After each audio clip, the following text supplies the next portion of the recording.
When you work in a firehouse 7 blocks from the 2 tallest buildings in New York,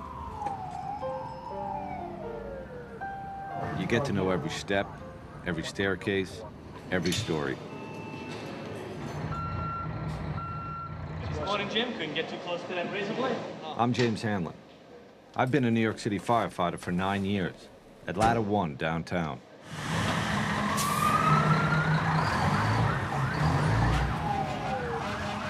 Last summer, the summer before 9/11, there were days we'd go to the Trade Center 5 times in a single shift. 10-4, we're going to also send you some help. My point is, we knew those towers as well as anybody. But nobody expected September 11th.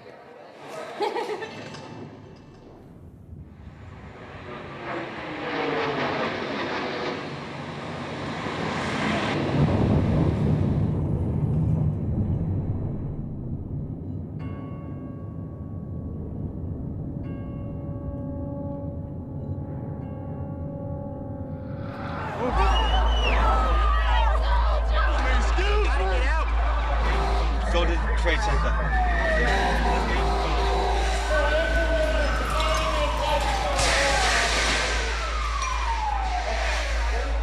On that day, guys from my firehouse, my best friends, were some of the first firefighters into Tower 1 after the plane hit.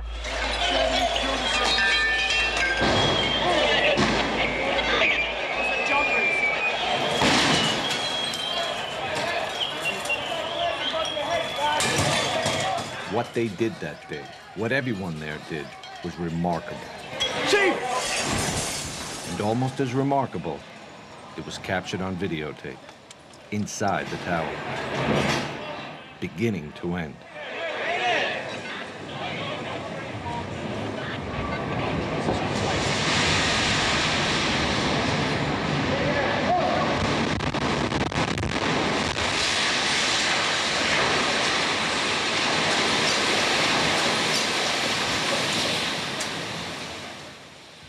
The tape was shot by 2 brothers, Jules and Gideon Naudet. Holy shit. They're documentary filmmakers and old friends of mine. I don't know. They always say there is always a witness for history, I guess. That day we were chosen to be the witness. The strange thing is, the tape, the whole story, it kind of happened by accident. I mean, Jules and Gideon didn't mean to make a documentary about 9/11. We wanted to make a documentary about a firefighter. That's how the whole thing got started. 9, 10, 1, 2, 3. More to the point, the plan was to follow a rookie. On the job, we call them probies. The idea was to show how a kid, almost, become a man in 9 months. Which is their probationary period, where they have to prove themselves. Let's go, guys. Hurry up, get in the apartment. We teamed up, and by June of 2001, Yeah, we're going to make our way to the back of the phone. the 3 of us were out at the fire academy shooting the training. Open up. Move in. Off the ceiling. Sweep the floor. After a few weeks of learning the basics, a probie may think he knows what it takes to be a real fireman. He's in for a rude awakening. Can I have the lights, please? This is a probie. Became engulfed in fire. Another firefighter, no hood. Be prepared. Wear your gear. Go into a building.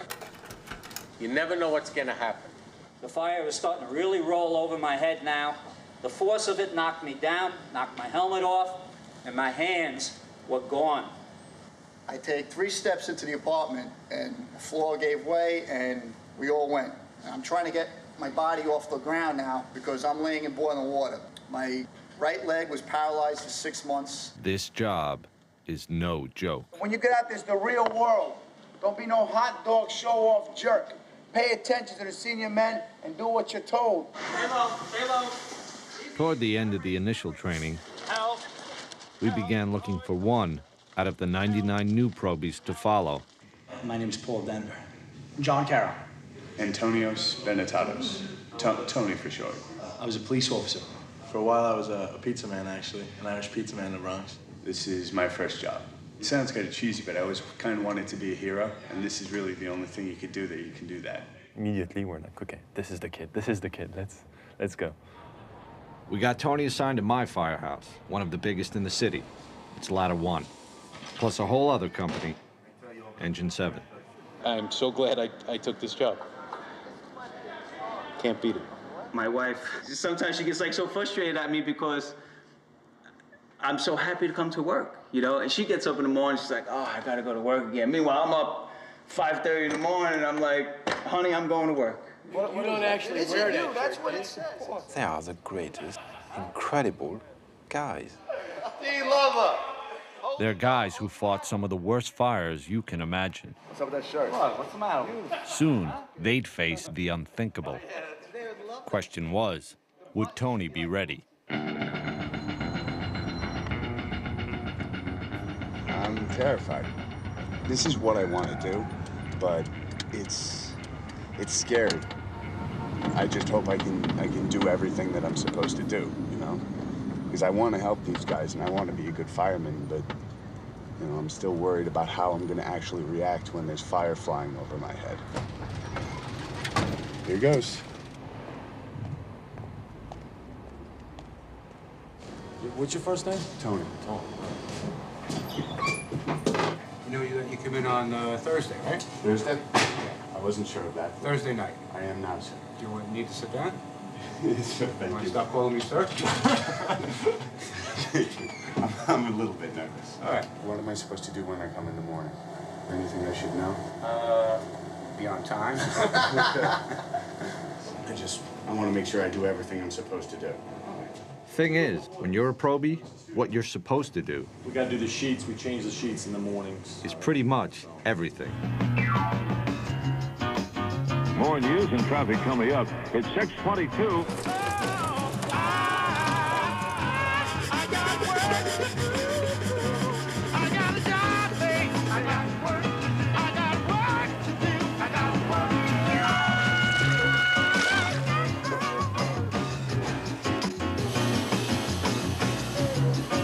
Get all the wheels, then we start up top and we wash the rig down.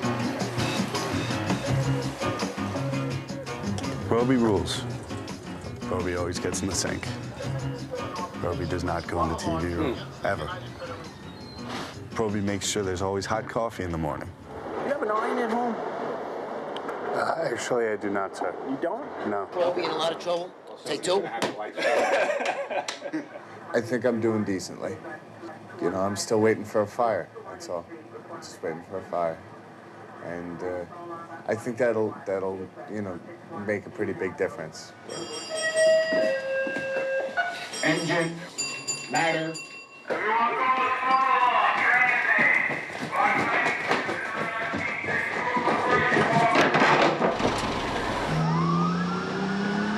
Should we grab that big long thing from the back, too?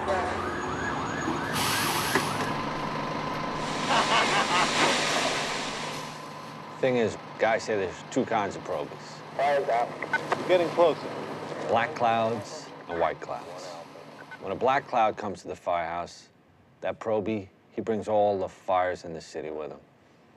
White cloud, just the opposite. No fires. Don't get me wrong, there were fires. Just not when Tony was on duty. The kid was one very white cloud. So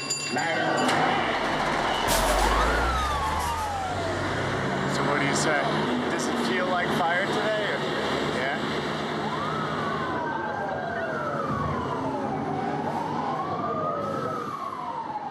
Okay, so we got a suspicious fire. Do we have any smoke condition at all? Negative. False alarm. What are you doing over there? So did you catch a job or not? No.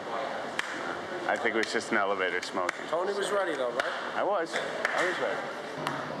Tony was nervous, of course. Terribly nervous.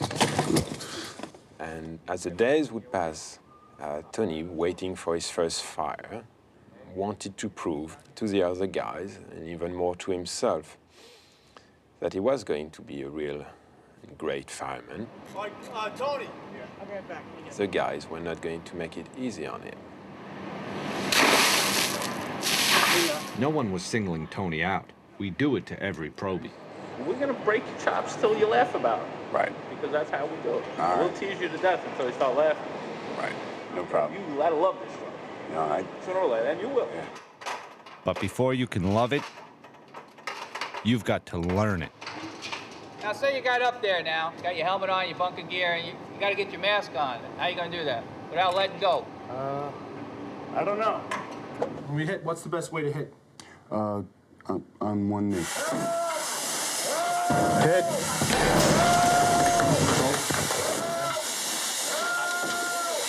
Hot here, hurry up, make a quick sweep, it's hot. You gotta go under the bed, you go under the bed. The next time you do this for real, you're gonna be more cautious. Right. You did fine. All I want you to do is learn to relax. All right. You gotta remain calm. Okay.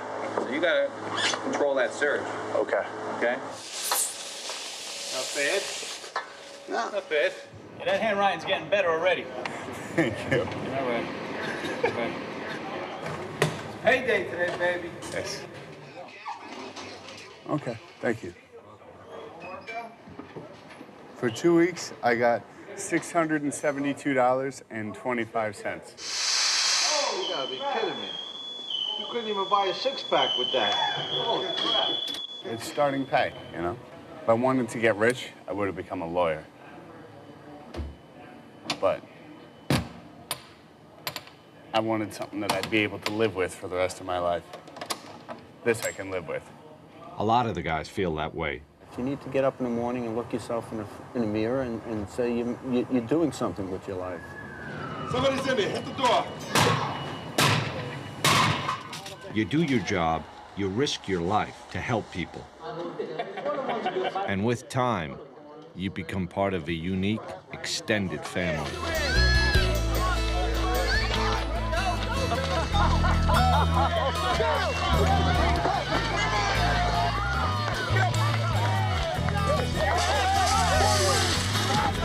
I like that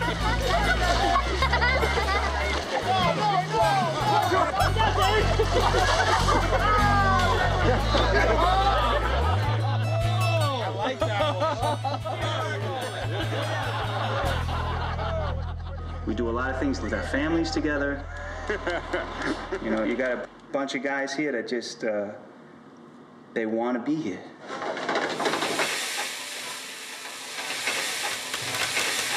Just making some onions and mushrooms for the steaks. How you doing, Jimbo? Huh? Doing pretty good? Yeah? I'm gonna go. Ah, this is a good song here.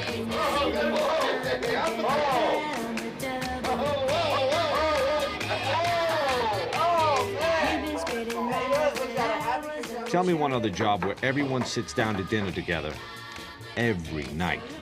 Sit down, Steve. You gotta be tired now. Let me help you, Steve, because I think I'm the only guy that helps you in this firehouse.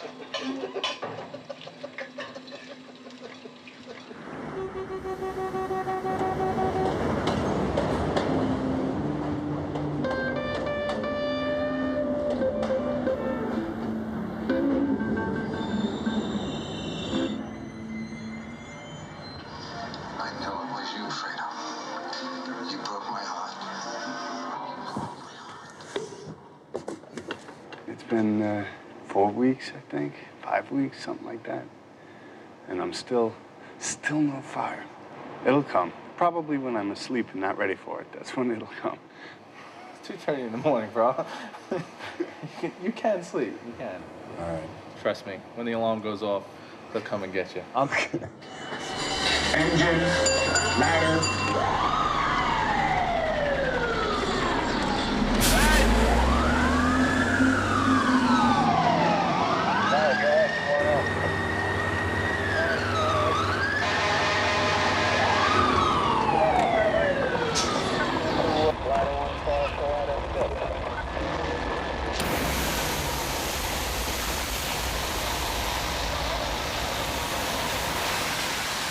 Go down, Stan! I got to spray water.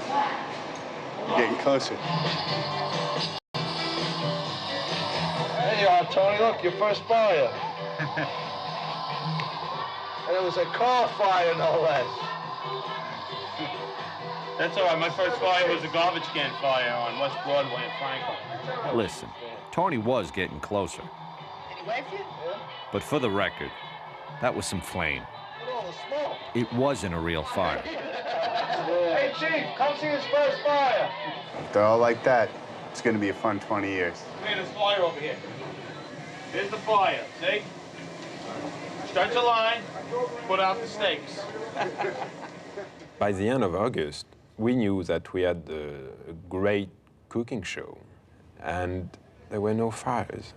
Waiting for a job, that was a very big concern. But every time we would talk with some of the senior guys, they always told us, well, be careful what you wish for.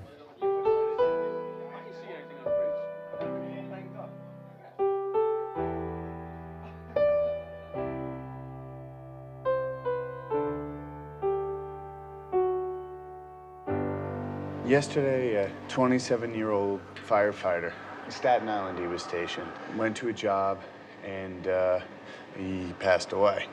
This guy left behind a 2-year-old son and a baby on the way. You know, this dude was just expecting to go home and see his girlfriend after the tour that day, you know? And, well, we'll go to the funeral on Saturday and what can you say?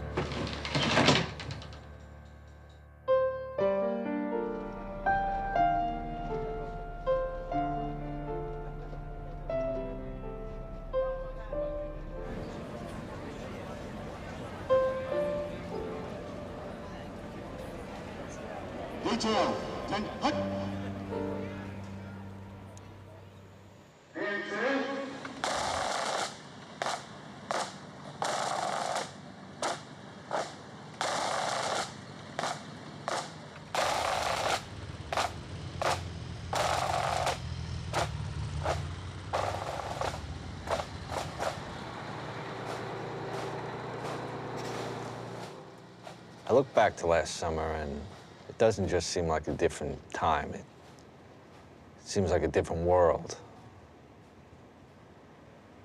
At the time, we didn't think there could be anything worse than losing a single firefighter. I mean, looking back, we were kind of innocent, especially Tony. A bunch of the guys were talking about what different parts usually get them at the funeral. When the coffin went past, that was a little rough. I don't know. I hope it's my last one.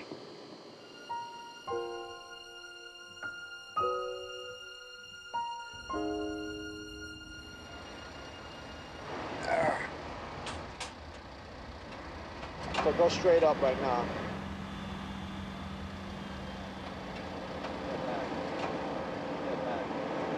There's a lot of things going on at all times, you know? Shit's hitting the fan, the roof starts to collapse, you gotta get off. You know, you gotta really improvise. Right. You know what I mean? Right. Basically, you have to be on the top of your game. Right. You're not the OV. You're on the top of your game. This is not a joke, this job. You know? Right. There's a lot of things to think about, you know? And tunnel vision, focus, really, because that's what's gonna keep you alive, and that's what's gonna give you the opportunity to help anybody else. Right. Right. You ready to go down? Fire or no fire, Tony had learned a lot that summer. Get him over the roof, make sure he gets down. Sure, he had a ways to go, but we'd teach him. Far as we knew, there was plenty of time. A few days later, Jules cooked a French dinner for the guys. At least he tried to. Decided to cook leg of lamb, which I told him for a long time was one of my specialties. I think he cooked one, and We really needed at least 5. Where's Frenchie? A couple more meals like this, we'll be able to share shirts. All right, I got a small piece, so what? Not my mistake. We stayed up late, just telling jokes and busting chops. This is it. That's all that's left. This is the best part of the meat. Even though the guys were making fun of us because we didn't cook enough, we were all having a great time. We're getting accepted. Touchdown! Oh. You were just shaking it in the head. I don't know. We all joked all night long. It was really a great night. Little did we know. It was the night of September 10th.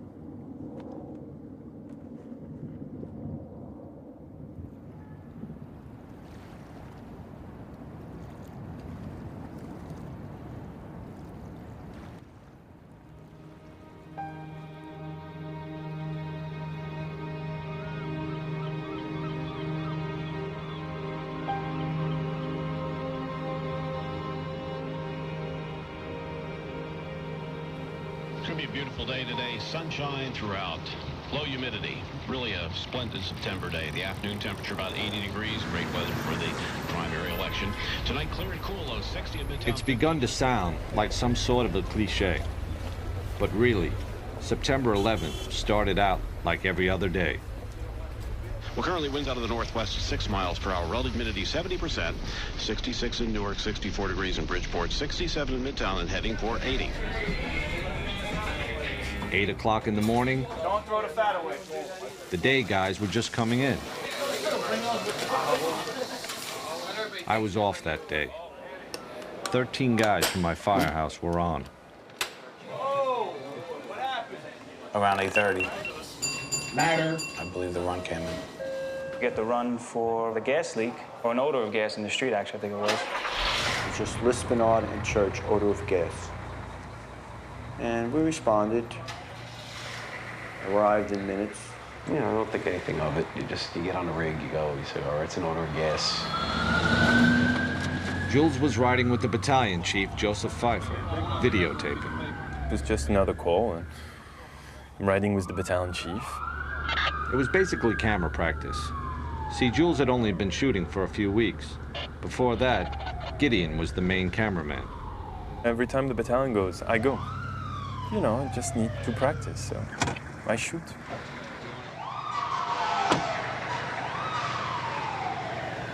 And I don't stop. You want to just check the water gas pop over here? No, the gas main's right here. Right down there. We checked the area with meters, and it was kind of routine and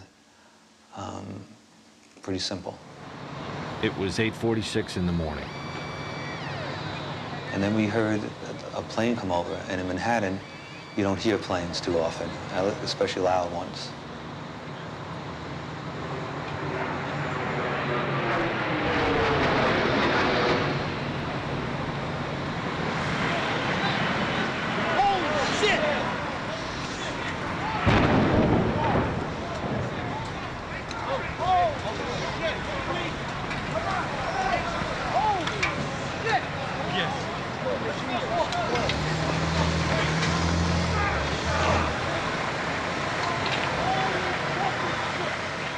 Right then and there, I knew that this was going to be the worst day of my life as a firefighter.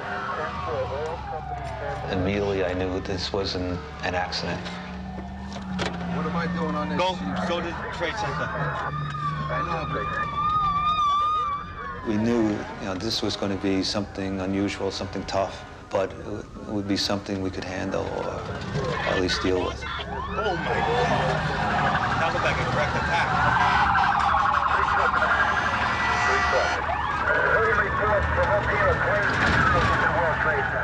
Chief Pfeiffer made the first official report. Battalion 1 to Manhattan. We have a number of floors on fire. It looked like the plane was aiming towards the building. Transmit a third alarm. We'll have the staging area at Vesey and West Street. Yes, sir. probably a 2-minute ride, but it seemed like it was forever because there was a lot of things going through your head. Felt sorry for the people, the people inside the building. What was going to happen, nobody had any idea. We've never experienced something like this before.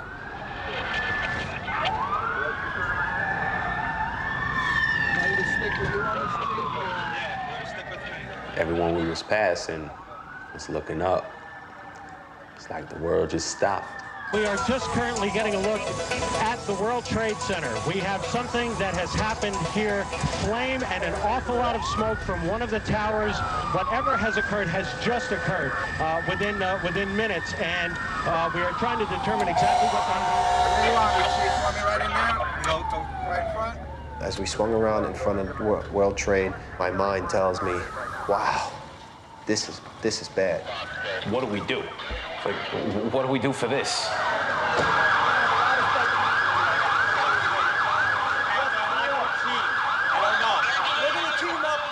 We park right under the awning of One World Trade Center.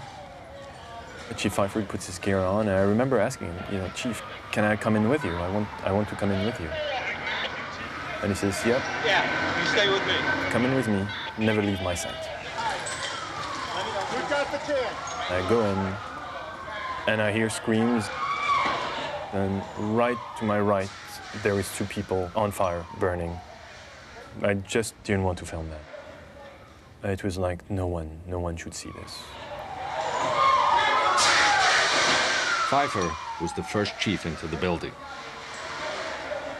Right away, a guy from the Port Authority told him the damage was somewhere above the 78th floor. But all you had to do was look around. It was obvious. Something had happened right there in the lobby. You just saw that all the windows were blown out. The lobby looked like the plane hit the lobby. Later, they'd figure out that flaming jet fuel had shot straight down the elevator shaft. All of this damage was done already. People was all over the place.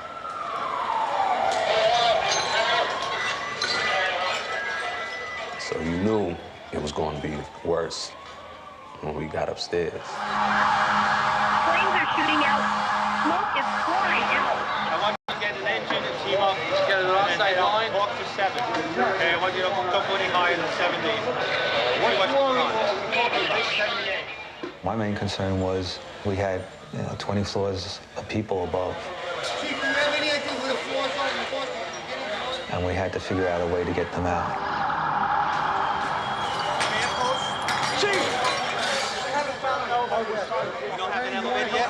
As it turned out, we had no usable elevators. With the elevators out, there was only one way to get up there. Walk. Companies come in. You see them with a concerned look on their face. And they're sent up.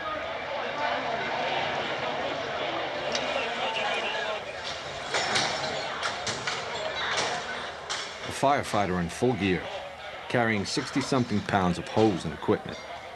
Takes about a minute to climb one flight of stairs.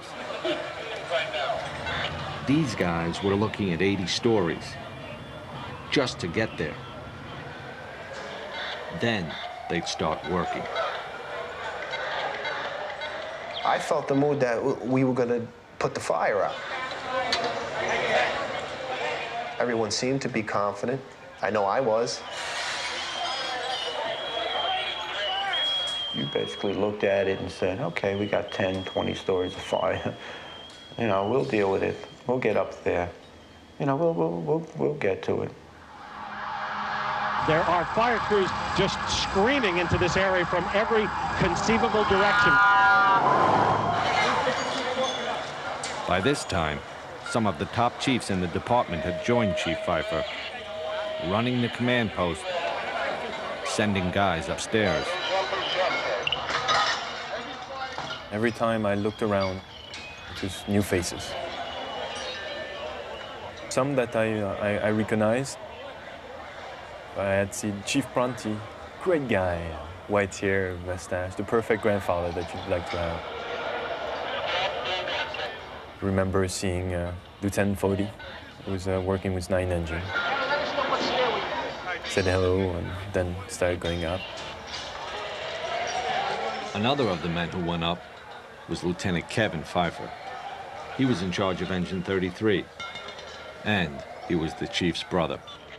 I just remember we both looked at each other, said a few words, but it was more the look with a real concern that this was going to be something tough. It's going to be a tough job. It's going to be a long job. They'll put it out. That's what they do. The last time Jules had seen his brother was an hour ago, at the firehouse. Far as Jules knew, Gideon had followed Tony, the probie, into the tower. When we had left for the odor of gas in the street, for me, he was in the engine. And then when we arrived to the Trade Center, he went up immediately with the guys. So for me, my brother is going up the stairs. It turns out, Gideon was with Tony. Engine 7, ladder 1. This is firefighter Benetados. But Tony was still at the firehouse. Yeah. No, I was off duty. And now he'd been ordered to stay there. Everybody's been recalled. All available units must come back to the firehouse. While Tony tried to keep up with the phones, this is firefighter Benetados. Gideon took his camera and started walking down towards the Trade Center. He was sure his brother was inside, and he wanted to get to him. I remember slowly walking down to the World Trade Center.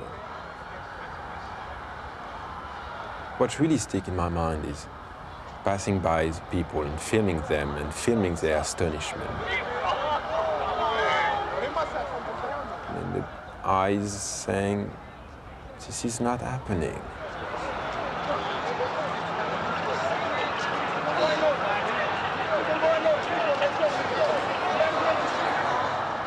I remember tilting the camera back and forth between the people and the tower in front of me.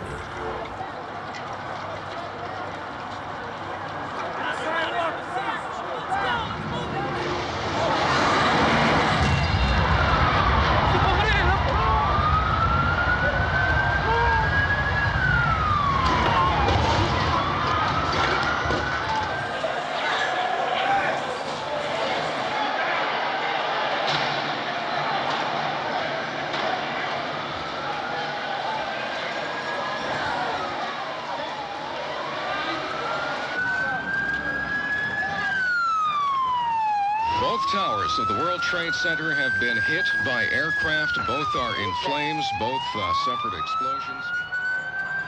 There is black smoke coming from both of the towers.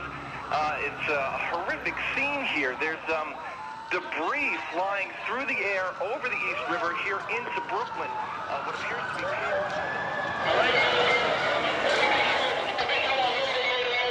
Mayday. There were 2 planes. I saw the second one hit. It hit the other tower. All we knew was that a second plane hit, and we had a lot of people trapped. Stay together. Stay together. Let me know what's going on. We're just going to have to walk. There's no way to go. Second plane is with motherfuckers. Now the Chiefs would have to set up a whole other operation over in Tower 2. I'm going to send him up. I got no chief up there.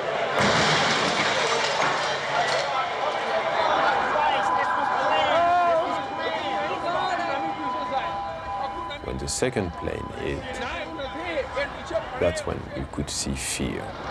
Both of them are on fire. You could see it in everybody's eye. Tell her your co-workers are with you.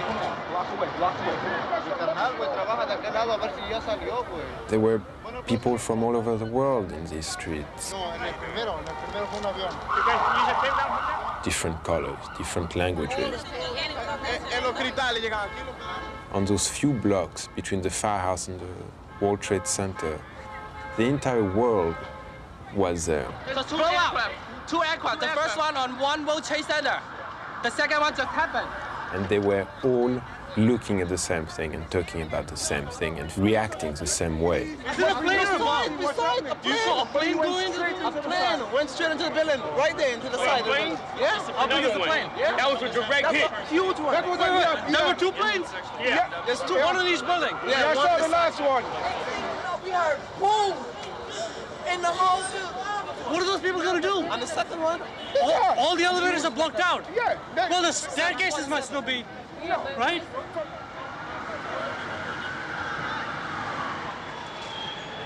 The stairs were crowded. People were coming down burnt. Upstairs in Tower 1, the guys from my firehouse were now 10 floors up and climbing. If we did talk, it was to the people coming down, trying to comfort them, tell them it's all right, get out, stay calm. I wound up finding a woman in the C staircase. Her arms were all burned. She was just sitting there, basically in shock. So I picked her up under her arms, and I put her in with a group of guys, and I asked the group of guys to, take it down. I spoke with one person. I think the highest floor that I had heard was about a survivor from the 80th floor coming down. So we know that that was intact. We knew it was going to be a long haul getting up there. And you had to try to conserve as much energy as possible, if that was even possible, I'm hot. I could feel the blood in my neck pumping. I could feel my whole, my whole heart, my whole system is really working. I knew we had to get up to help people. We had to get up there. I knew we'd get there, but it was just going to take a while. You're talking about thousands of casualties and thousands of potential casualties. They was pretty much saying, God bless you, can't believe y'all going up and we're coming down. People, they pretty much said, why are y'all going up there? Get out.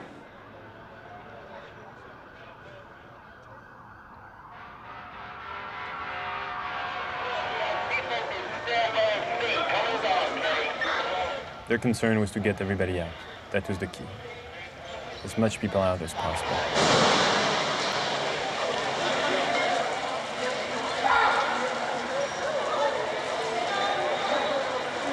Most of the people in Tower 1 came out on the mezzanine above the lobby.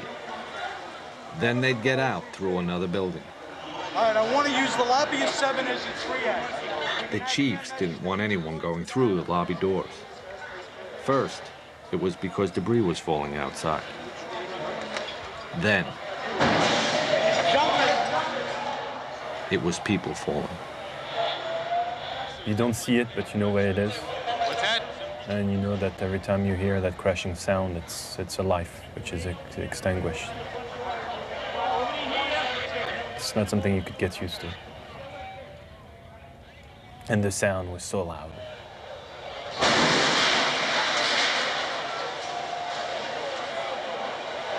I just remember looking up, thinking, how bad is it up there that the better option is to jump?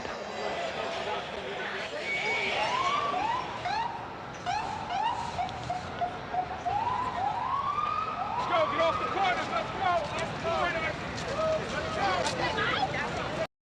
Like something out of the Tower Inferno, like a movie.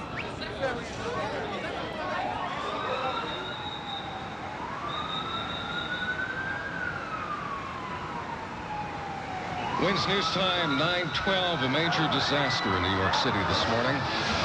Breaking news now on 1010 Wins. Well, we now have some insight as to what's going on the air here. The FBI is now investigating reports of a plane hijacking before these crashes we're telling you about at the World Trade Center towers this morning. Rescue crews are making their way to the scene, and all of this unfolding in one of the busiest places in the world, downtown Manhattan. Again, both towers hit by aircraft. Again, 2 planes involved in 2 crashes into either tower of the World Trade Center at about 10 to 9 and 5 after 9 this morning.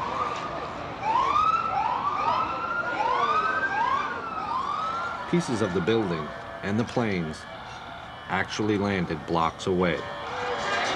Please don't have more people sharing, please!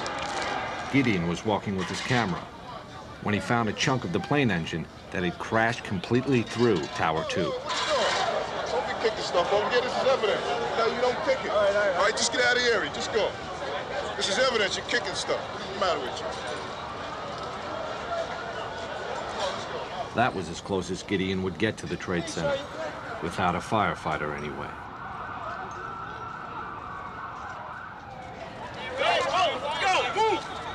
So I decided that the smartest thing to do was to slowly walk back to the firehouse and find a way to go to Jules. We're just getting word now. One of the two planes was hijacked after takeoff from Boston. This is two airplanes have crashed into the World Trade Center in an apparent terrorist attack on our country. We now have reports of a fire at the Pentagon. A fire at the Pentagon being reported this morning. I was just saying that the officials are calling this an act of terrorism. They're saying that's clearly what it is, clearly not an accident. Arriving back at the firehouse, and Tony is still alone, and he has no clue of what to do. The Pentagon's on fucking fire? War. This is war. And just by listening to him, freaking out and swearing and behaving like I've never seen him behaving, Tony was expressing what we all felt. At that point, I saw the fireman in him taking over. I can't believe the fucking Pentagon. Somebody has balls. I mean, a few times he was just pulling his gear and about to rush to the door, and realizing that he was the only one in charge of this empty firehouse, and going back to the house watch and looking again at those pictures on TV, and just to make sure that it was real. We have these two enormous explosions at the World Trade Center here Tony in New York. just wanted to go there.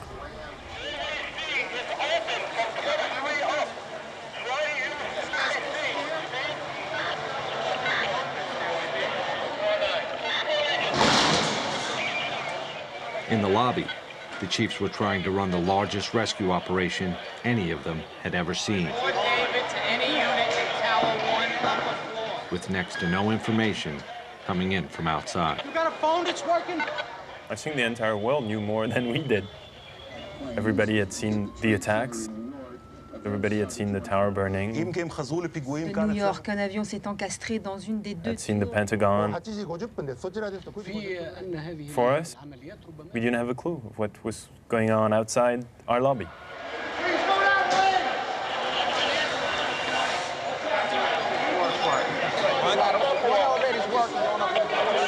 What elevator's working?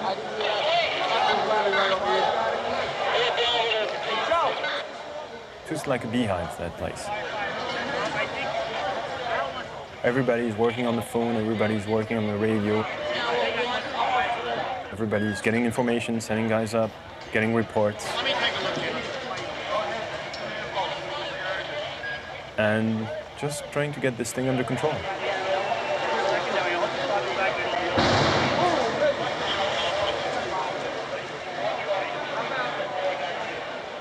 At one point, there was even a rumor a third plane was heading in. You got to remember, at that moment, anything seemed possible. Other than NYPD, Port Authority, police, and the military. And I need that done now. Another fucking plane. Strategy to get as many people out of the fucking building, let it burn up. We ain't letting this shit. We got a lot of people with us, so we got to get these people out. That's the priority. On top of everything else, just talking to the guys in the stairwells was tough. Fort David to Battalion 7. The tower's internal communication setup had been knocked out by the crash. That left fire department radios. Suddenly, you have hundreds and hundreds of firefighters that have radios.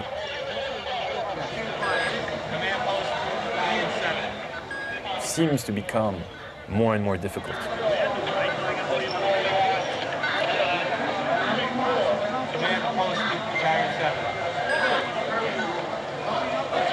OEM 1 to face. Please provide me again with your location. Is there anyone in this car? Is there anyone in this car? We had one guy from the WTC who was trying frantically to reach anyone on the elevators. 69 car. Anyone in this car? Oh, is there anyone in this car? And going through the list, Oh, is there anyone in this car? and there's about 98 elevators in the World Trade Center. 70's on main line. Is there any kind of recall capability to try to can't speak, pick the I'll try channel. to evaluate which ones are good and which aren't. In the middle of all this, suddenly an elevator opens up. And you see people not having a clue of what's going on, because they've been stuck in there since the first plane hit.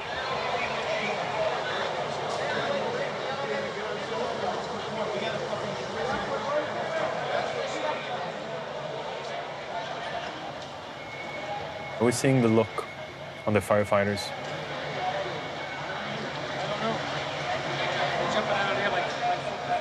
It was not fear, it was what's going on. Disbelief. That made me panic a little bit. That made me panic.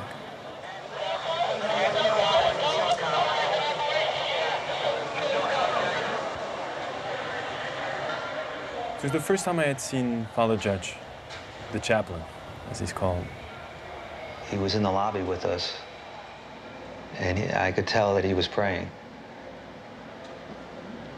You know, Father Judd, he would at least make eye contact with you and kind of give you a reassuring look.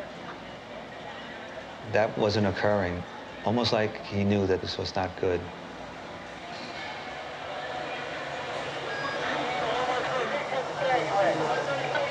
This is a dangerous way to go out.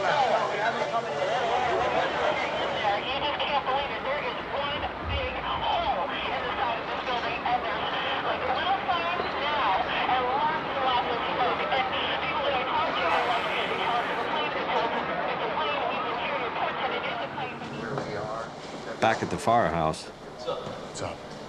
off-duty guys were starting to show up. You know, we're just waiting right now. What's that? We're just waiting right now. Tony was, he just had one thing in his mind. This is bad. To go there, and he couldn't. 2 fifth alarms right away. And you know the fucking Pentagon is burning now. What? The Pentagon is burning. I want everybody to stay here, and they're going to deploy us as needed. Right now, they got enough guys down there. They want us in case anything else breaks out. And that's when Chief Burns arrived. I need a cup of coffee. Larry Burns joined the fire department in 1957, retired a battalion chief 3 years ago.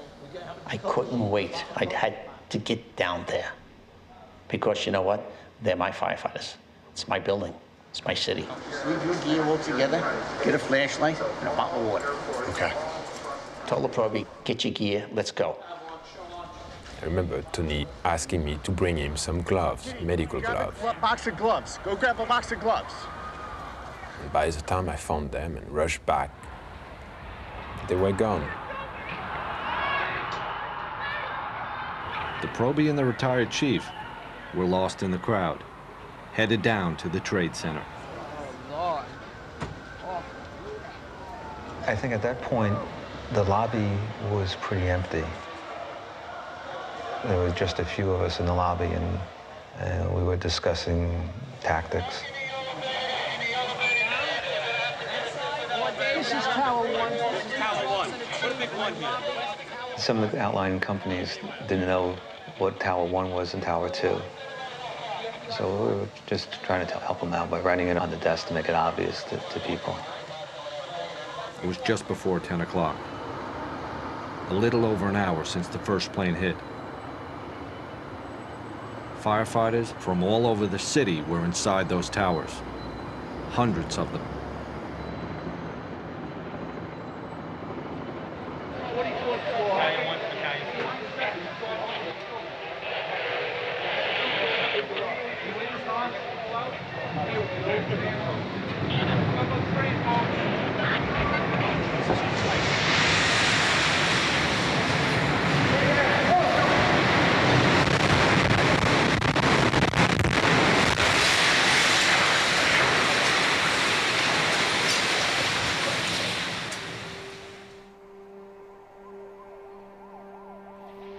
A situation that started bad just gets worse and worse and worse.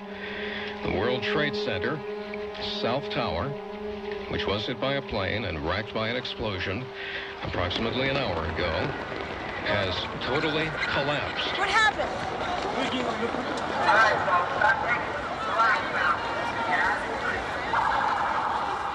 If you're just joining us this morning, you're in for a horrific surprise.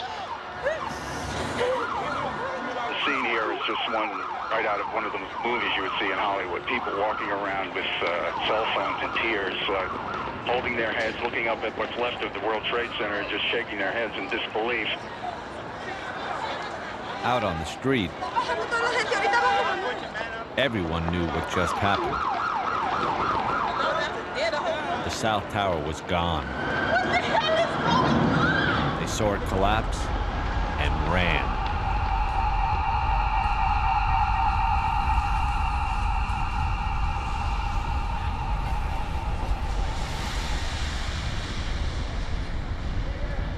I waited.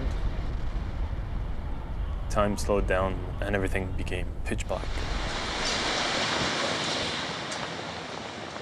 Everybody all right? Yeah, I'm okay. How's the way out of here? And then realized, okay, I'm not dead. Yeah, right here. So let's turn on my floodlight on top of my camera. All right, come on down this way. Yeah, let's get out the way we came in. Come on back. Everybody down. Inside the Trade Center, all Jules and Chief Pfeiffer knew, Yeah, right here. all anyone knew, was that something had gone terribly wrong. All right? No, come in. They asked me, you with the light, help us out. We gotta get everybody out. It was pointing my light wherever they needed. Where's Chief Cowan? Right here. Where's Chief Cowan?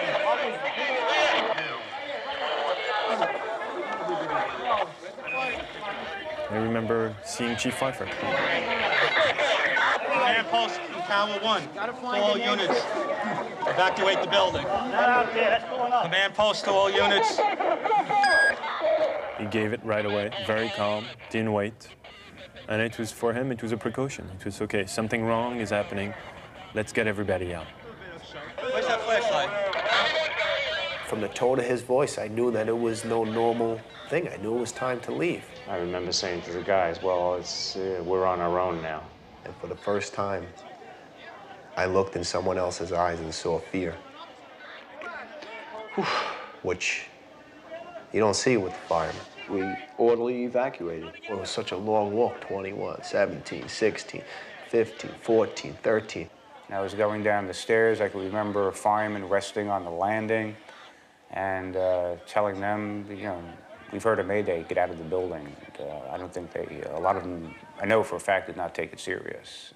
You start to feel your anxiety build up, and take a deep breath, and you say, it's gonna be all right. Let's just keep going. Our brothers ahead of me, brothers behind me. We're in this together, we're fighting together, and we're gonna do what we have to do. Sarge! Hey, Pete! Come on, Pete! I was not even consciously filming. I was just had my camera by my side and pointing the light wherever they needed. Sorry. Needed my light to actually help someone, and then I realized it was Father Judge. Hey, guys, here, we need a hand here. We saw him lying at the base of the escalator where we were.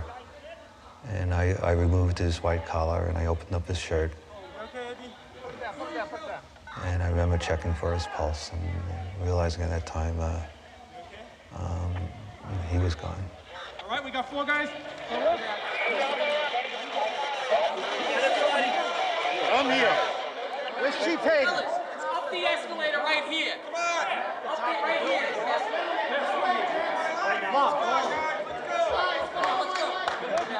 Top of the escalator. Top of the escalator? Top of the escalator.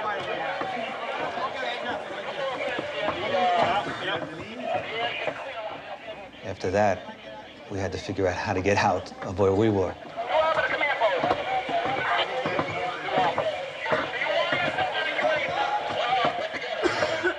if you go out this way, right where we are now, people are still jumping, debris is still falling, and it's too dangerous. You cannot go out this way. From World Trade Center, we took a hit on that last explosion. Command post is being evacuated this time.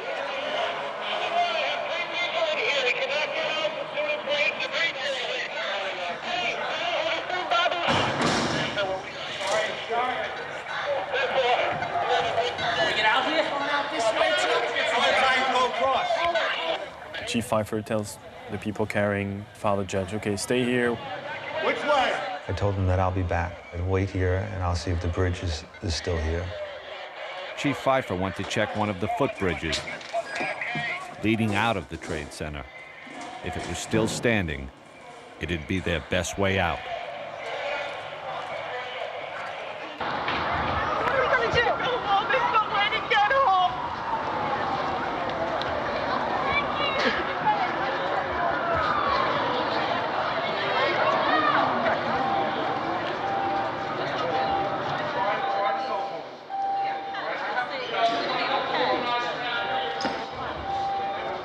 Did you hear what happened with the other tower? You see the tower collapse? The top or the whole thing? It looked like the whole thing, and now what they said was the FBI just came here and they said that a third plane is what did it. Another plane hit it. We'll head down together.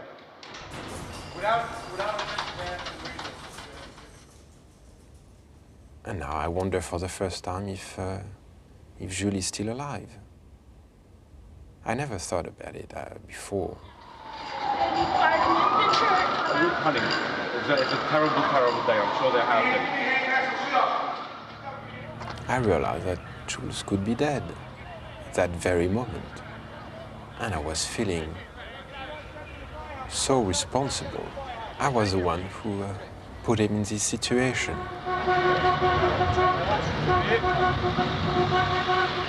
I had to find Jules. Gideon hitched a ride with 3 off-duty firemen, determined to get to the Trade Center the only way they could, in a pickup truck.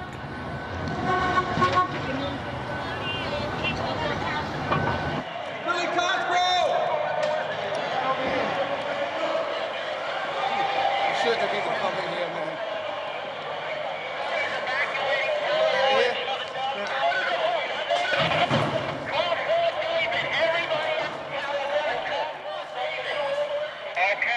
Battalion 1 to Division 1. We walk and we walk and we walk. And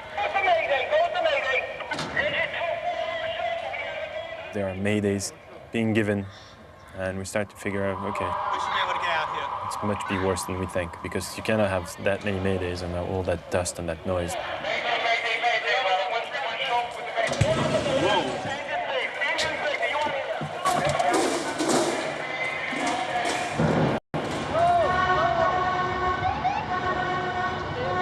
That's when I felt the danger for the first time. It was all around you. I mean, every single cell of your body was telling you, you should not be here. The scenery was radically different. I mean, it was this white powder everywhere. Just a few people here and there. Take yourself as mask. Get masked, we get an extra cylinder, and then we're gonna go in. And this kind of silence.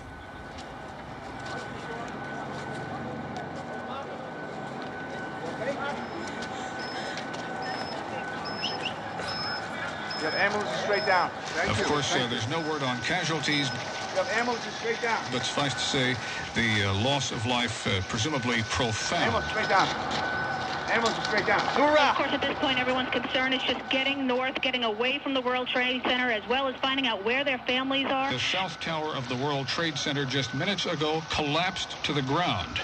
Only one tower is standing at this point. I have a direct line of sight to what is left of the World Trade Center. The fire continues to burn. I can see the flames through the thick smoke.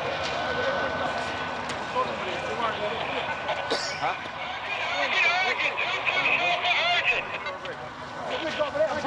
Battalion 1 to Chief Calvin.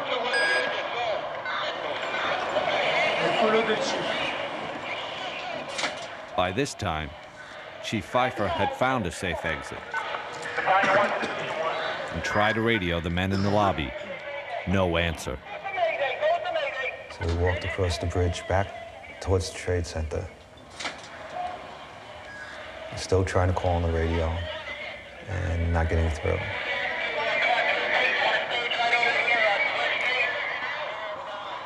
The guys that we had left there, they're not there anymore.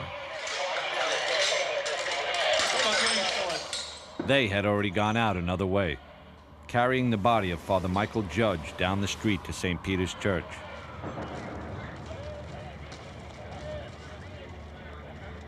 They laid his body on the altar.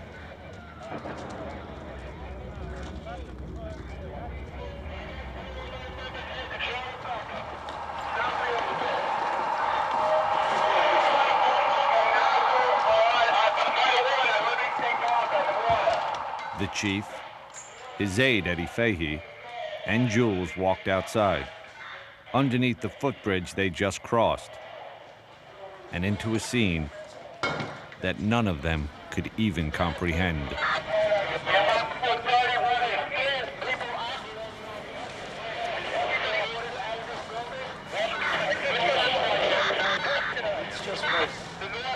And there's debris everywhere. There's dust covering the entire place.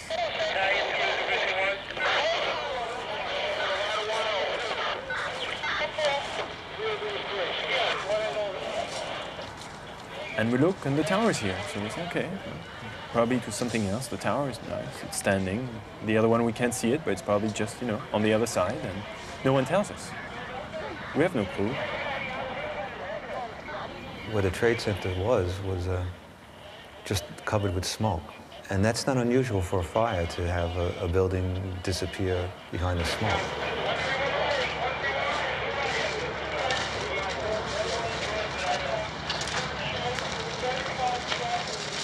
And then was it just a sense that this wasn't a good place to stay? So we walk north.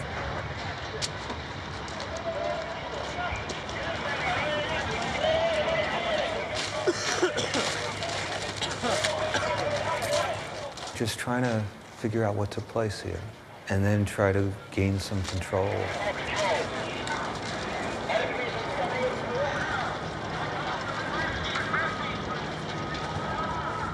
So we started to rebuild some sort of structure.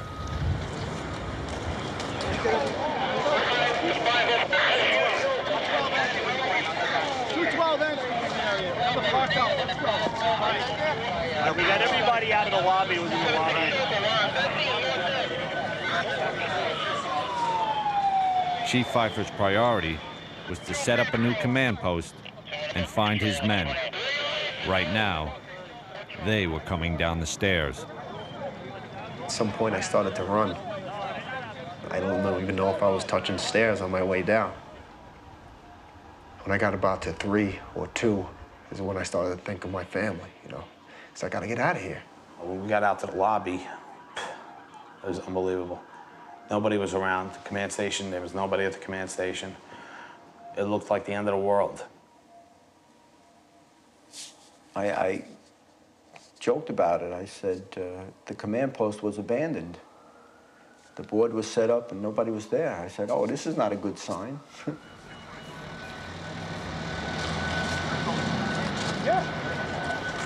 I knew there was nothing I could really do. I mean, I was not a fireman. I had absolutely no medical expertise at all. As just a civilian. But as a cameraman, yeah, there was something I could do. And it was to document what was happening. So the cameraman took over and just filmed.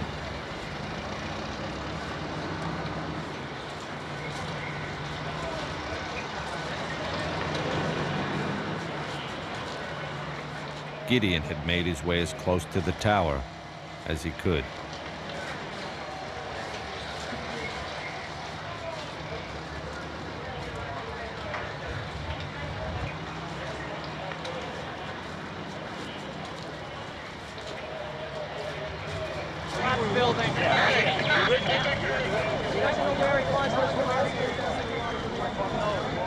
strange enough, I kept the only thing that was my preoccupation was to clean my lens.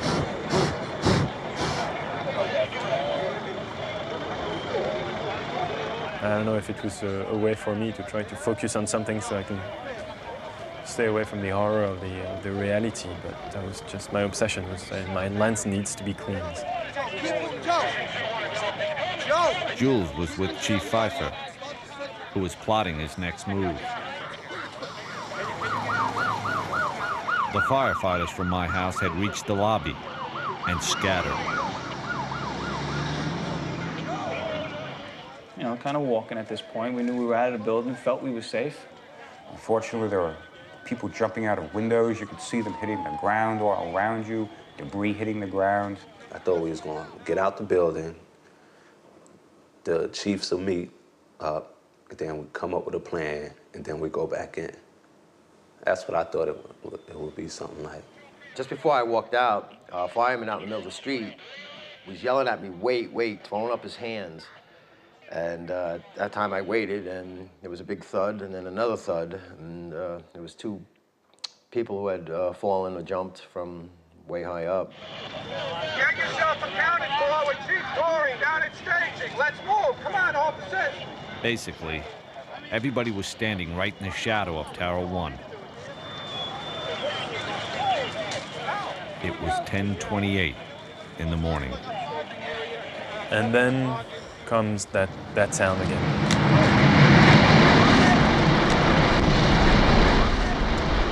And I don't even have time to think at that point. I just run.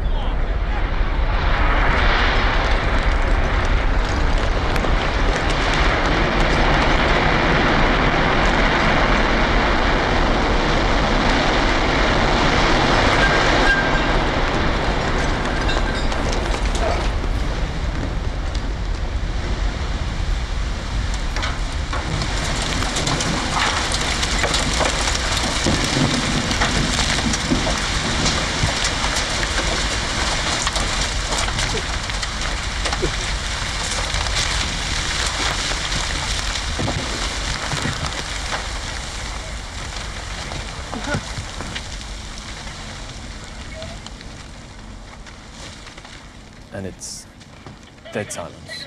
There's nothing. No radio calls, no sound, nothing.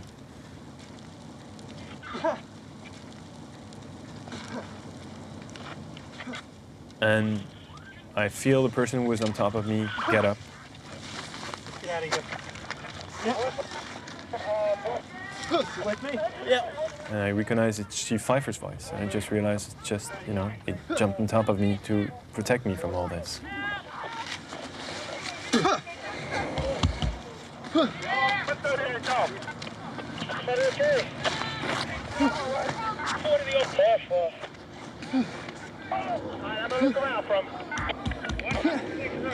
Chief Pfeiffer said, okay, let's go now. And we get up. The dust starts to clear because the wind was blowing in the opposite direction.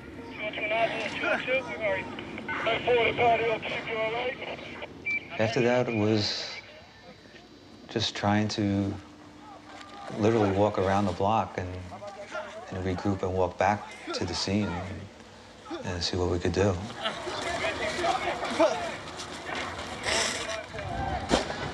Less than a block away, Gideon was still in darkness. The pounding stopped, and you realize now that you just can't breathe anymore. We need help! Let's go before the car blow up!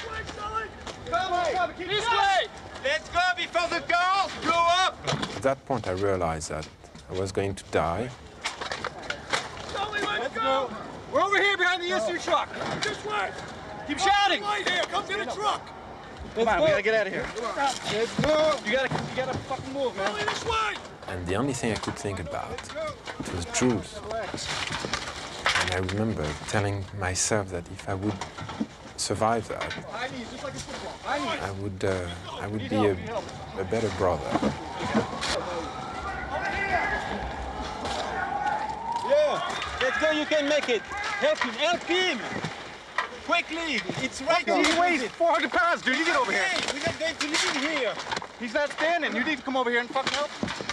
The last person Gideon had filmed was now lying in the middle of the street. Grab his leg. Buddy, where's he up? This guy must have been standing outside in the street when everything collapsed. And he survived it. And with the help of an FBI agent, he walked him to safety. And we can't see a thing. You have to walk, sir. You have to walk. You're almost there. Almost there. Come on. Yeah. And he would pass out every second. So it was very difficult to carry him. Thank you, Lord.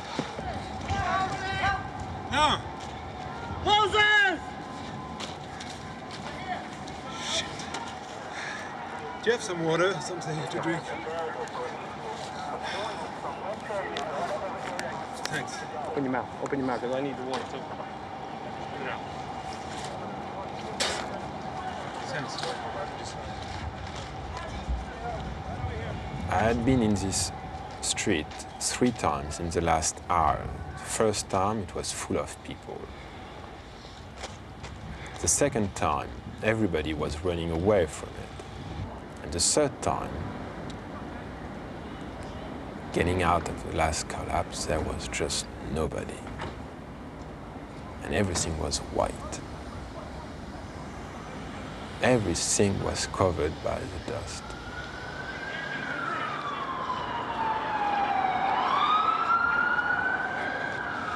Holy shit.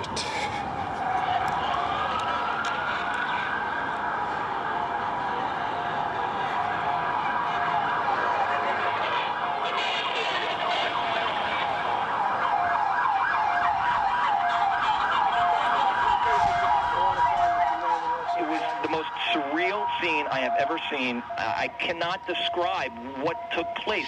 It is a scene just not to be believed. The smoke's still billowing. What we do have is a lockdown. You can't get in, you can't get out, you can't go up, you can't go down. I see that I'm still in the middle of the street, and I see there is a little deli. It seems to be open in the corner.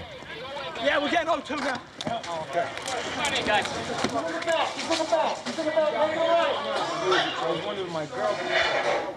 A lot of people injured.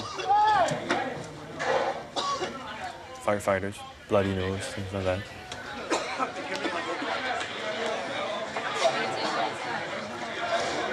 And then it hits me. Now, where is my brother?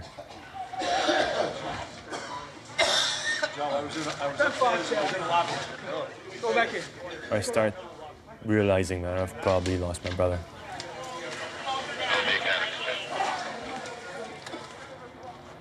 So I try to go back to the World Trade Center. I need to go find my brother. Where are the guys? I have no idea. I was with Chief Pfeiffer.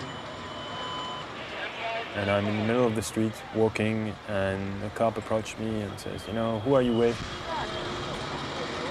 I'm with the chief of with Battalion 1.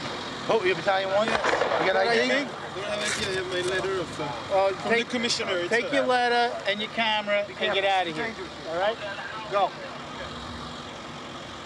So I go back up, walk north, not really knowing where I'm going. Police department?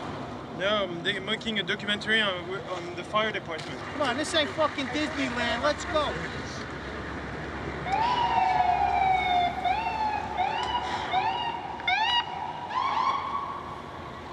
And after a while, I said, you know, there's nothing I can do here. I need to go back to the firehouse. Maybe they'll have some news. And No. maybe he's already back there. But at that point, I think he's dead. And it becomes too overwhelming.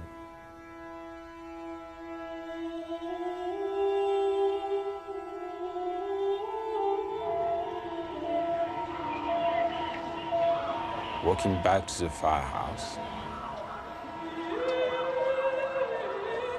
and not trying to think for 1 second about troops. That was too much.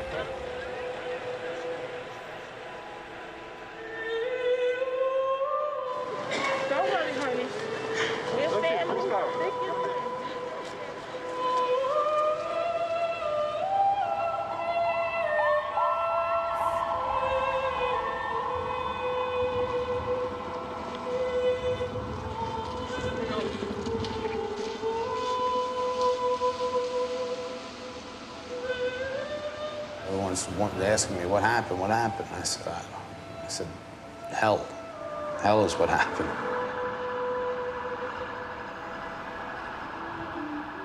It just came down, and it wasn't supposed to come down.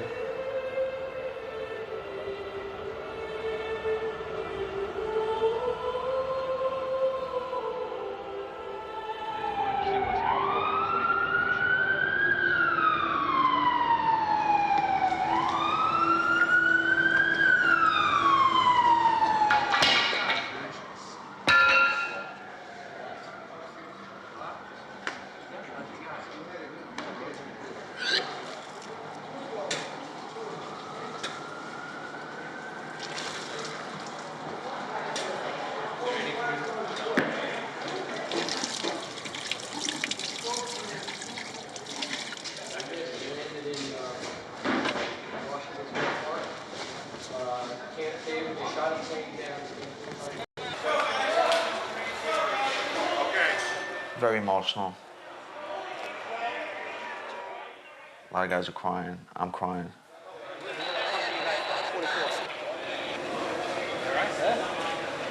Where the fuck are you? I couldn't get back in. They wouldn't let me up. Well, leave the oxygen there. Hold on off in here. We don't know how many guys are missing. Down here looking. I got thrown into 2 ambulances. We bolted, we ran. I never got so many hugs in my life. They were glad to be alive hugs. It was a great thing to know that people were surviving this. I thought you guys were dead. Not the only one. I thought I was dead. We lost so much in that 2-hour period. How you doing, all right? And we felt like we got the hell kicked out of us. Shot, I don't know what to do, man. Go back down there or what? Fucking get shot. Is everyone okay? You guys were in the building? Yeah. So many thoughts and emotions, and we got to call our loved ones, tell them we were okay. You made it out. You just made it out. I'm never so happy to hear my mother's voice.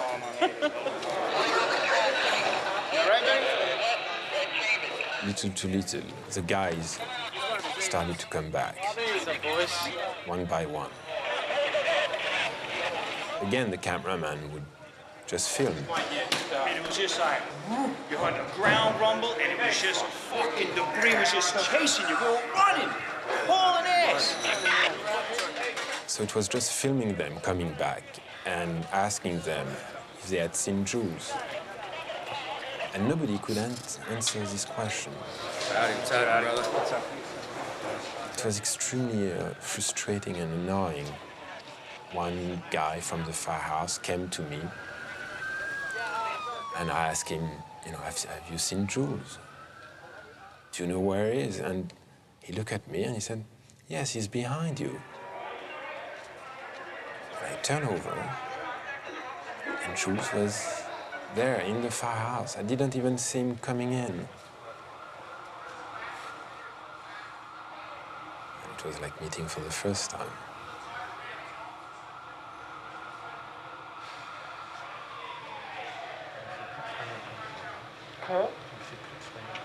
Écoutez-moi, moi j'étais en vie, je savais pas si tu étais dans le camion. I asked Jules if he's all right. He tells me yes. He tells me that he was all that time in the lobby.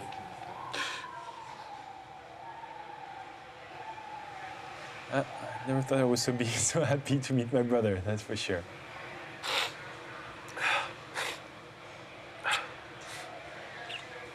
Cry like babies for about 10 minutes.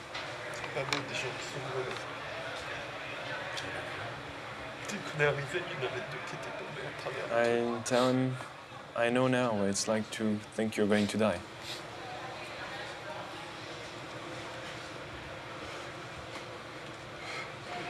Oh, fuck, man. We're worried about you guys. You don't know what happened to you guys. Oh, God. Everybody's all right. Everybody's accounted for. Right here. You got everybody? Right here. Everybody's accounted for? Just an police. You all right? What's up, Patty? I can't believe we all made it out. How did we make it out of that building? 30 seconds, another 2 flights higher. Why am I alive? So many others are dead.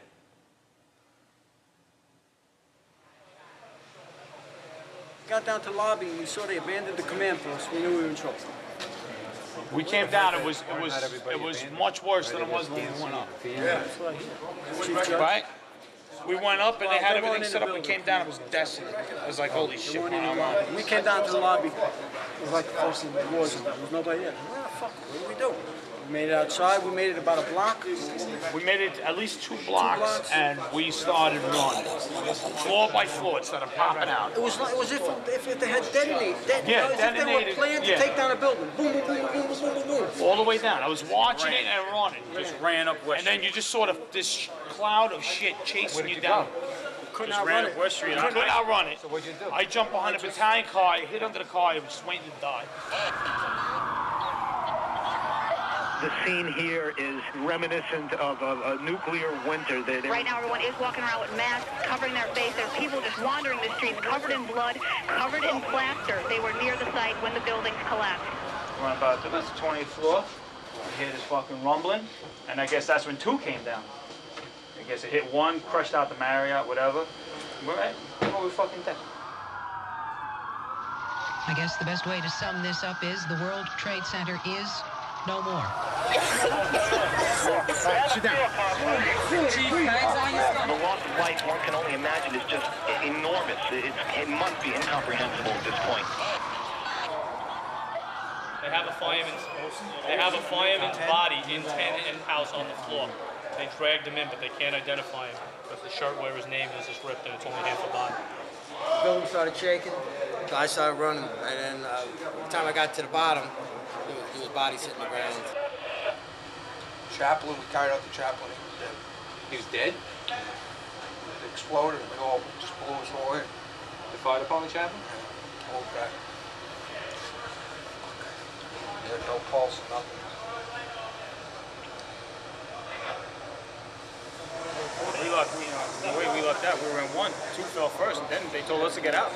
2 fell first? 2 fell first. I can't figure this out. When you guys It fell while we were in the building. Yeah. That's why. When you guys came out of the building, 2 was already gone. Yeah, 2 was gone when we came out of 1. Watch it on the news. 2 fell. 1 didn't fall first. That's why they were getting us out. The United States will hunt down and punish those responsible for these cowardly acts. I'm going to want a list of the New York City firefighters and officers that are willing to go back to work again. Okay, we probably won't be leaving for at least a half hour, but I want to get a list. And then yeah, I don't know why myself and the other guys were picked to survive this. You're gonna need masks down there. In a way, I feel that there must be a reason. And then we'll leave as soon as we get the order from division. What am I supposed to do to earn this? It's not easy being a survivor.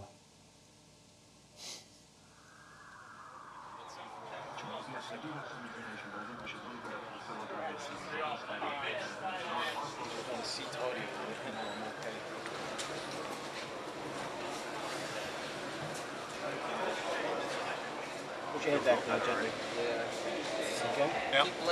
Oh, that day changed everything. I think I got fibers in there. You got fibers in there. When I came back that day to the firehouse, one firefighter came to me and he said, you know, yesterday you had 1 brother. Today you have 50. Good to see you.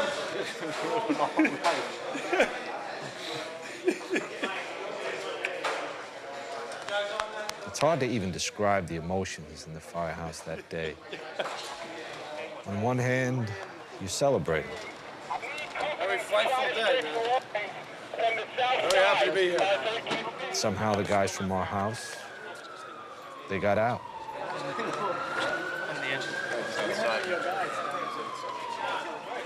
Everybody come back one by one at the firehouse, except one. Did you see Tony over there, Benetados? Tony.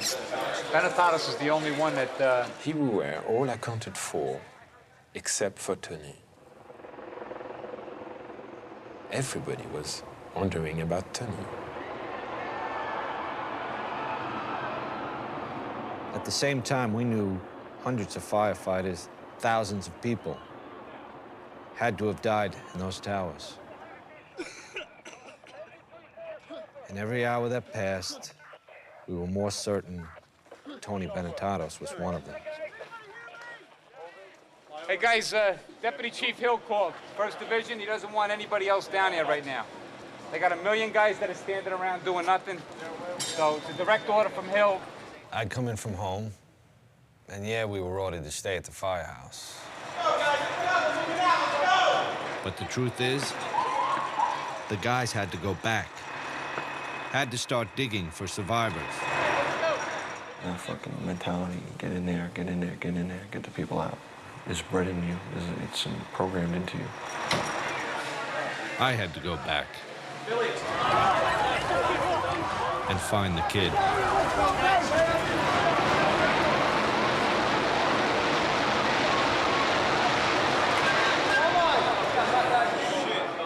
It's gone, man. 17 down? I got down there just as 7 World Trade finally collapsed. Hey, Rick, they've been going live with No sign of Tony anywhere. It had to be almost 6 o'clock. 9 hours after everything started. That Tony just walked in. I walked in like a daze. And they were all like, hey, it's Benetados, you're all right. What's wrong with your hand, anything? No. No? You all right? Yeah. Chill out. How you doing? You okay? Yeah, I'm all right. Oh, what happened on your end? I was in the building. Were you? Is everyone from the house? Everyone? Everybody is accounted for. Sit down over there, grab some benches. You want something to drink? Want something to eat? How you doing, Tony? Some fruit, nice vitamin C there for you. All right? So everyone's accounted for? Everyone here. Yeah. Everyone who was out at the box? He was the last one. You motherfuckers, man. I was so sure you dudes were dead. I'm fucking digging through shit. And you fuckers are chilling here eating oranges? And I'm roaming around looking for you. The last one that went out there came back, and we were all okay. I left here right after the first collapse. Turns out, Tony had been with Larry Burns the whole time, the probie and the retired chief. They were right there when Tower 1 came down.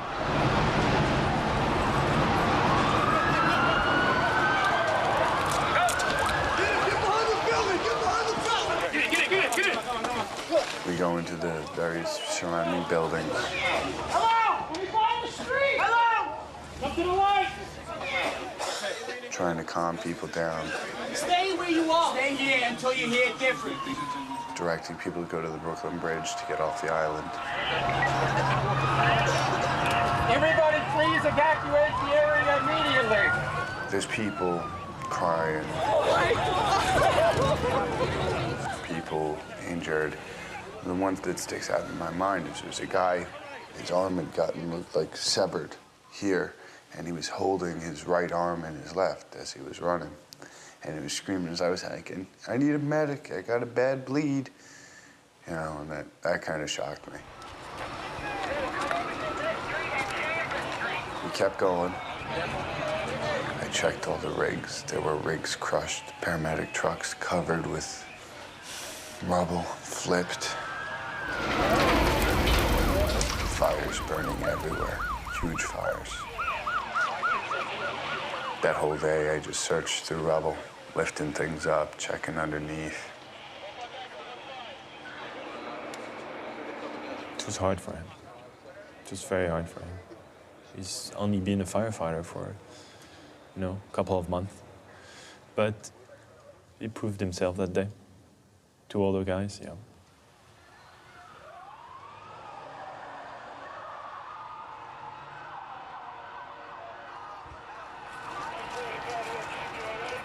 There was so much that we didn't know about that first day.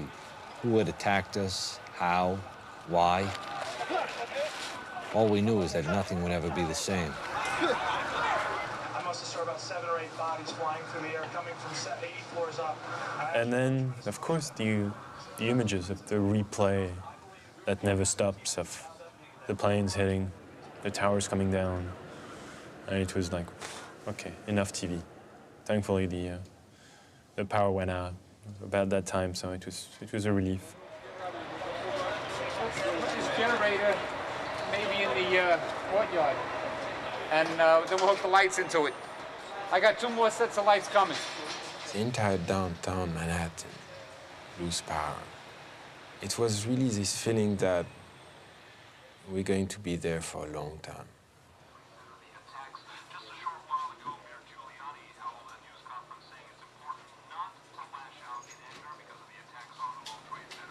At the firehouse that night, we just tried to take it all in. It's weird, like, look at the date. 911. That's the date. But that's just it, the whole Yeah. thing. They know we're all ready for New Yeah. Year's Eve. We're all ready No. for this. We're all ready for that. We're not ready for September 11th. Has anybody seen the news? What else happened? You know what? I'm afraid to watch the news.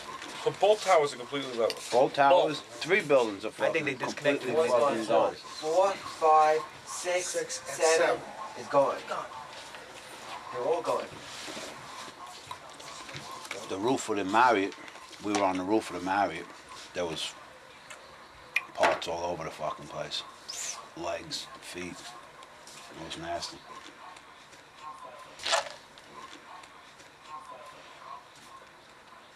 You all right? Yeah, I'm all right. One of the things that sticks with me more than everything I saw is I sat down next to Ted. He looked real bad. I said, Tony, man, it was raining bodies. And just the way he said it, man, the man had been through hell. Good evening. Today, our fellow citizens, our way of life, our very freedom came under attack in a series of deliberate and deadly terrorist acts. It's a very depressed, dismal, miserable mood. Hundreds of your firemen, thousands of civilians are gone. As quickly as you blow out a match, they're gone. Flip a switch, they're gone. That's it. These buildings came down. Gone.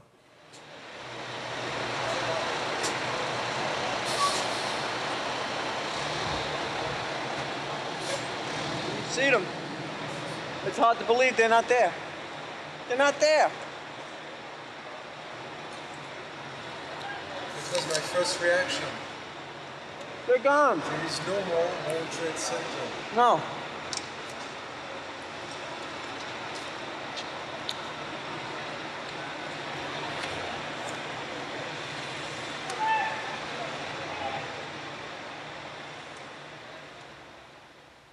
It did happen, right? It's not something that I'm going to close my eyes and open them again and I'm going to see the tower, right? It's not there.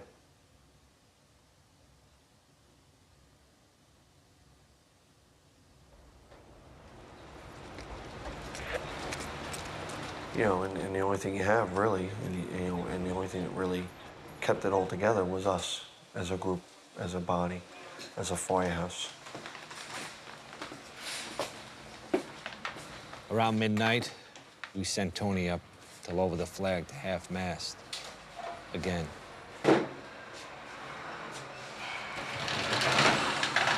There's going to be a lot of pain to deal with in the future. I have a pretty good friend who was in my academy class in my squad, who's among the missing. A lot of guys, we all lost friends and family. I don't want to ever have to put that thing at half-mast again for the rest of my career. That's it.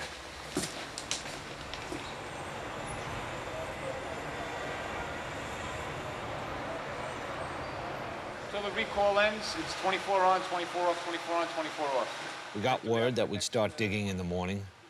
Some of the guys with wives and kids went home, just for a few hours. They knew it might be days before they'd see their families again.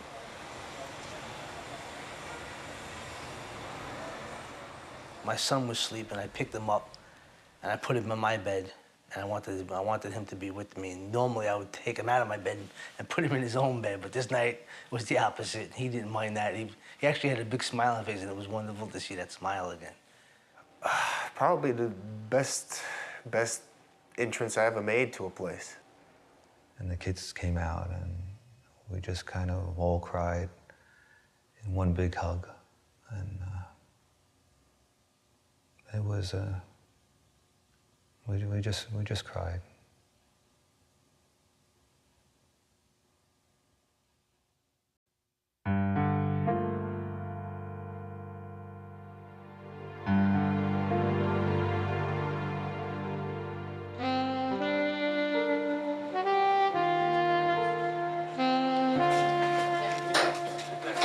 I got 1 2.5 link right here. There's a couple more guys out here. What's up, all line? Okay, just let me climb up there. Keep the 3.5 in the middle so we Came back to the firehouse the next day. I couldn't wait to get back, actually, because I wanted to get down there. I figured, well, we're going to have plenty of people that are going to be trapped, for sure. We're going to get them out. We always do.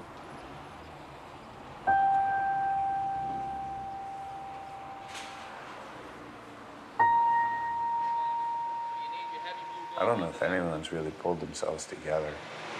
Focus on what you're doing today. I mean, time enough in a couple of weeks to really take in what happened to our guys. But today, you must focus on what you're doing.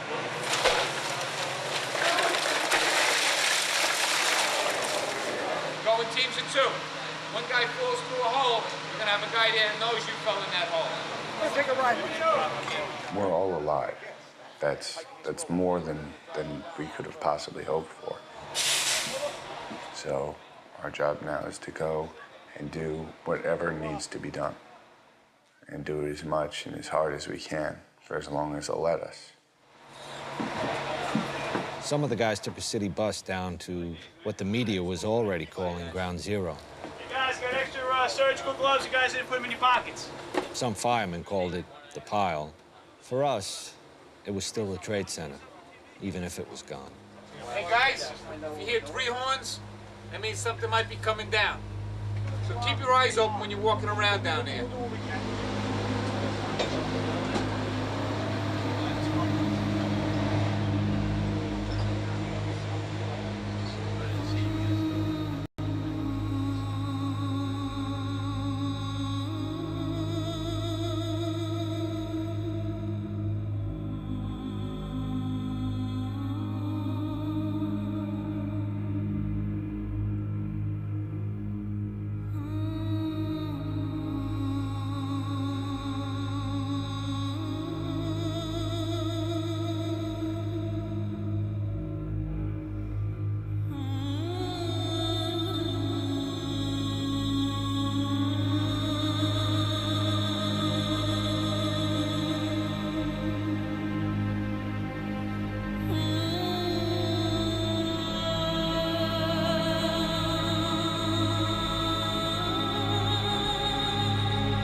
I just realized something that I always wanted to deny, is how evil can be.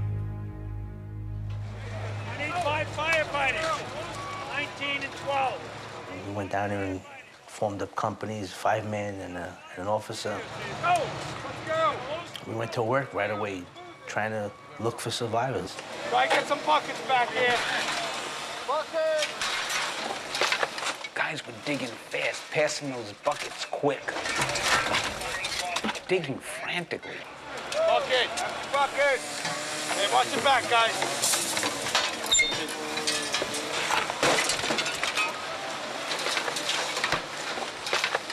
We'd be digging, and all of a sudden everybody would say, quiet.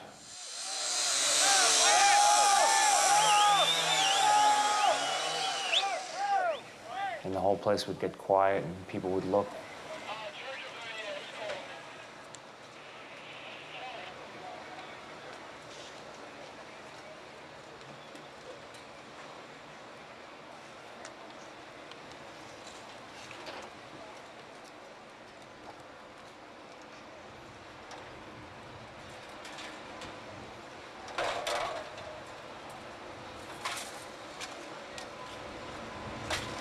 Hello?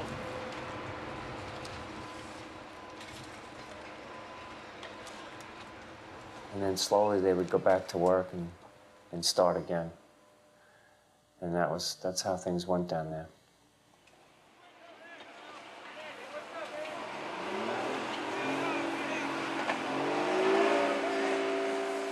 I remember the first time I went there, it was like, you know, gateway to hell.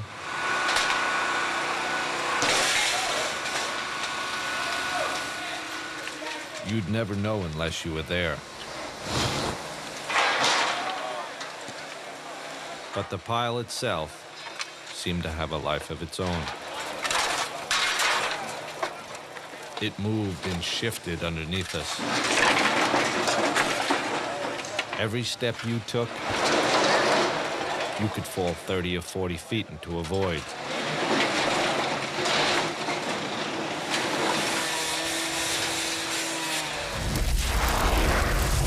It spewed fire when we dug into it and had buried thousands of people beyond our reach. All we saw was steel, and I didn't know how we were going to get below that. Like, how are we going to find anybody in this?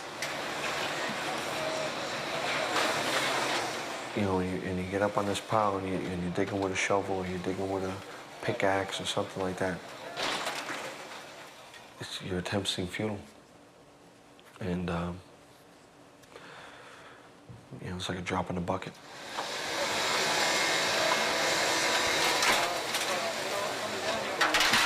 But you believed in your heart there was somebody down there.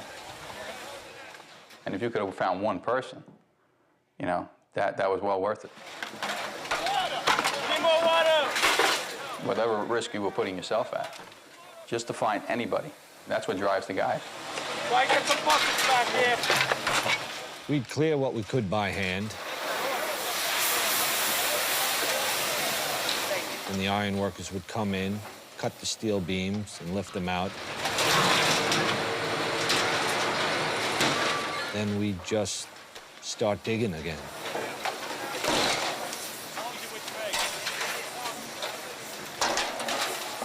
You have 2 110-story office buildings. You don't find a desk. You don't find a chair. You don't find a telephone, a computer. The biggest piece of a telephone I found was half of the keypad, and it was about this big. The building collapsed to dust. How are we supposed to find anybody in this, that there's nothing left of the building? Bucket! You find a little spot, and you just keep going and digging and trying to find something. And you find a foot, and then they say the building's gonna collapse, and you run away. Go, go, go!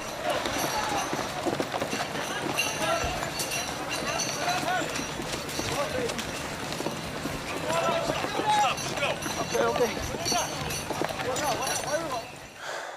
And then we would go back and mostly just dug.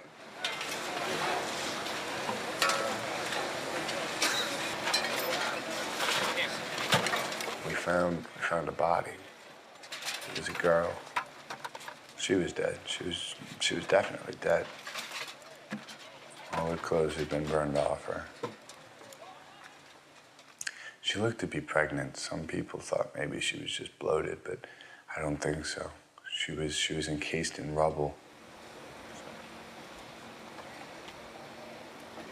And we had her about halfway uncovered. We had getting the body bag ready, and then they told us to run. And we ran. So I never got to see if they got her out. It would have felt good saying, all right, at least I got one person out. One family will be able to have a decent funeral.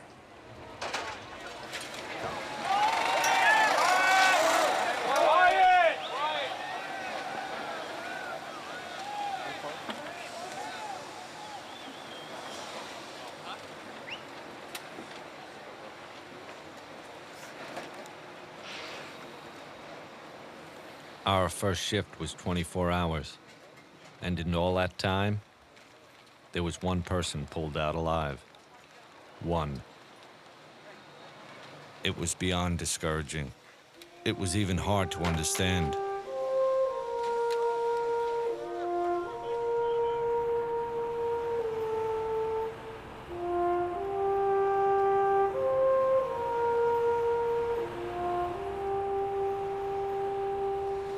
It was weird in a way. Walking back to the firehouse,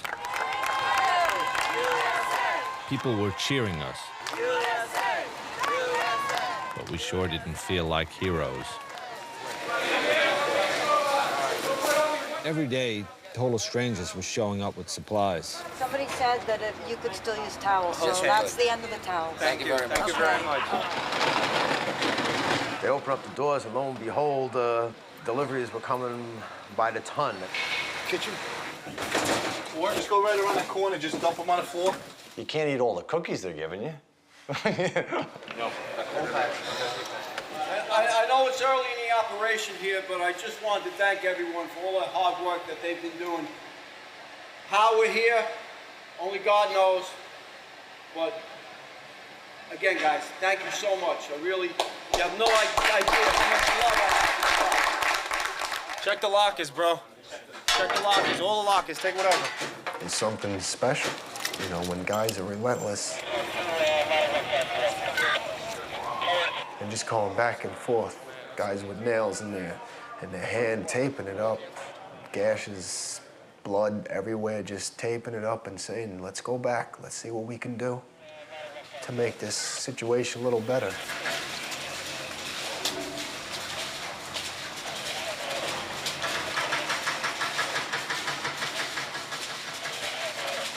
There's got to be people down there still alive. There has to be. Listen, we try to keep hope. And we look everywhere. We even crawled down into the stores and the subway tunnels underneath the site.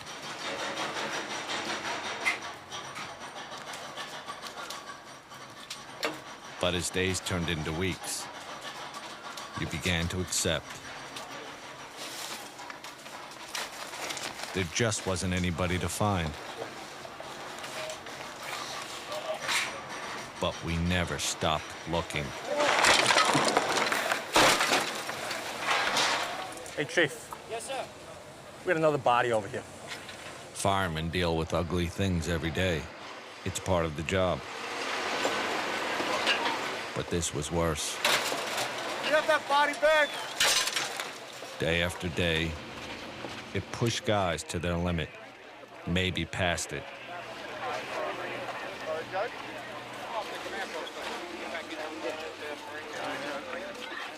A lot of guys don't know if they're going to do the job anymore. I know it's either this or the Army now. And I like saving lives. I don't like taking them.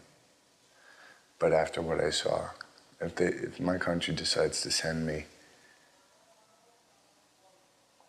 to go kill, I'll do it now. Every night around dinner time, the fire department would put out a list of firefighters confirmed dead. And every night, that list got longer. It is with regret that the department announces the deaths of the following members. Battalion Chief John P. Williamson. Firefighter William Henry. Firefighter Eric T. Allen.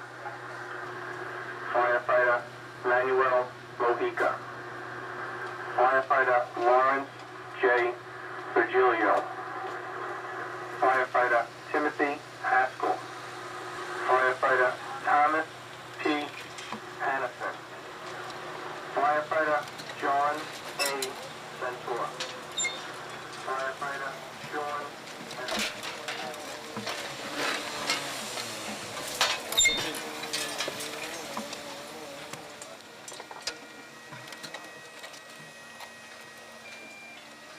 We lost so many people that everybody has lost dear friends, and not just one or two, but dozens.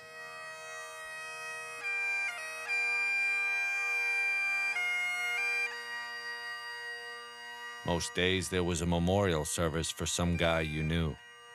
Some days 2 or 3, some days 4.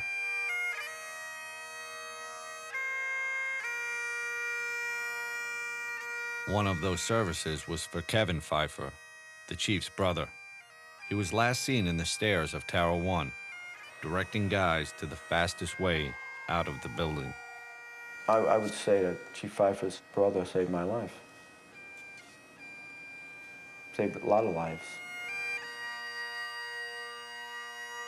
And I remember walking down West Street and just remembering saying, you know, how much my brother and I used to love being downtown and doing this job. And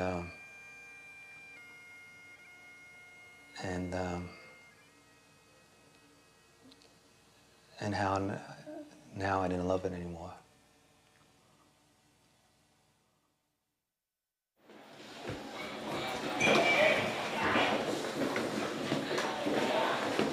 Some of the guys hiked up the stairs in a building near the site, but not to put out a fire or rescue civilians.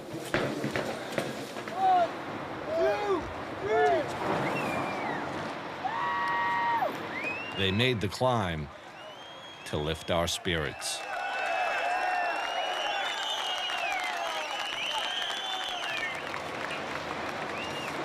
It's like our moment in time, our disaster to handle. Every generation's gone through it.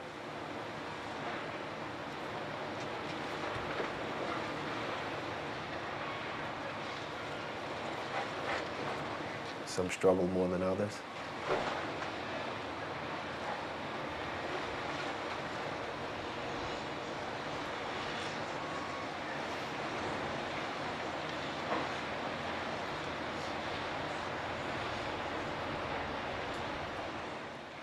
We just have to try to take it for what it's worth and go on.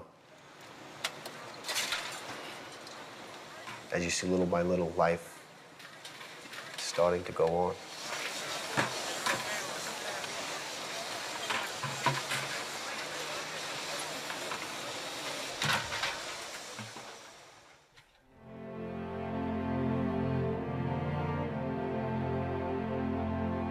A few weeks passed, and we got new rigs. Well, used rigs, to replace Engine 7 and Ladder 1. They're still buried in there somewhere, under the pile. Eventually, we started going on runs again. Feels good, though. playing pranks again and trying our best to love the job again. But things will never be the way they were.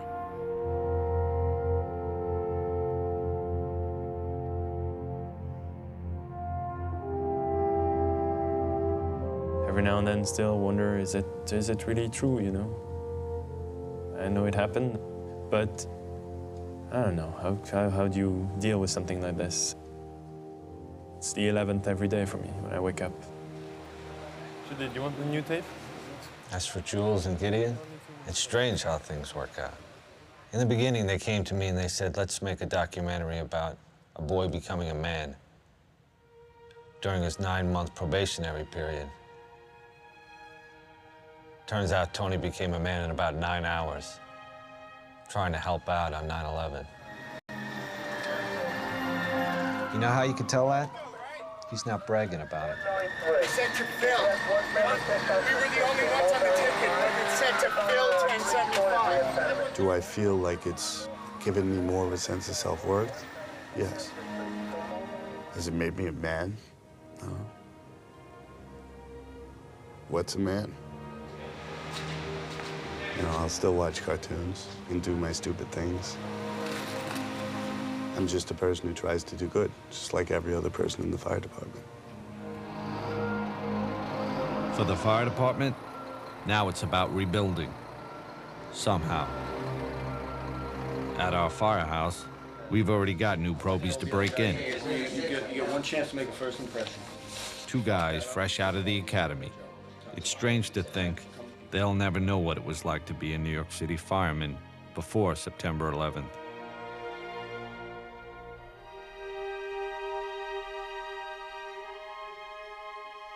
And they'll never really understand what we lost that day.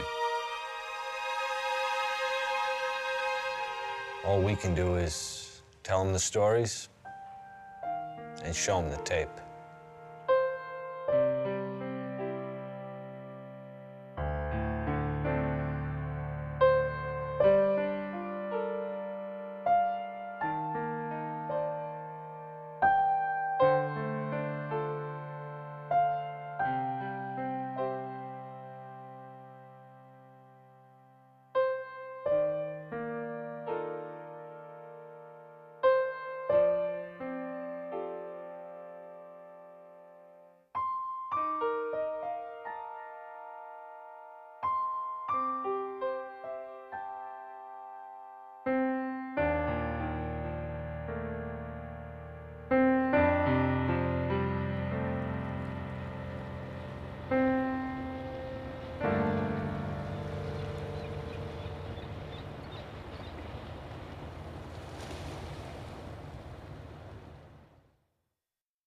The valley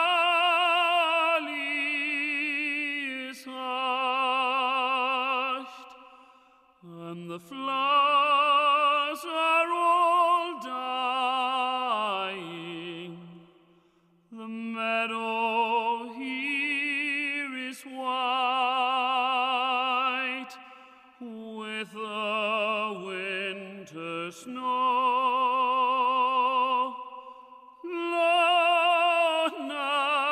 I stand in the place where Danny's lying. I say a silent prayer. Somehow I know he hears me there. So soft I thread above him, so now he sleeps in peace. He hears Danny's voice no more. Oh, Danny boy, the pipes are calling from from glen to glen, and down the mountainside. The summer's gone, and all the flowers are dying. 'Tis you, must go, and I must bide. But come you back when summer's in the meadow, or when the valley's hushed and white with snow. 'Tis I'll be here in sunshine or in shadow. Oh, Danny boy, I love you so. And when you come, and all the flowers are dying,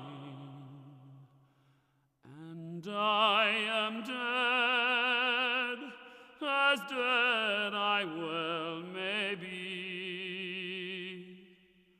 you'll come and find the place where I am lying.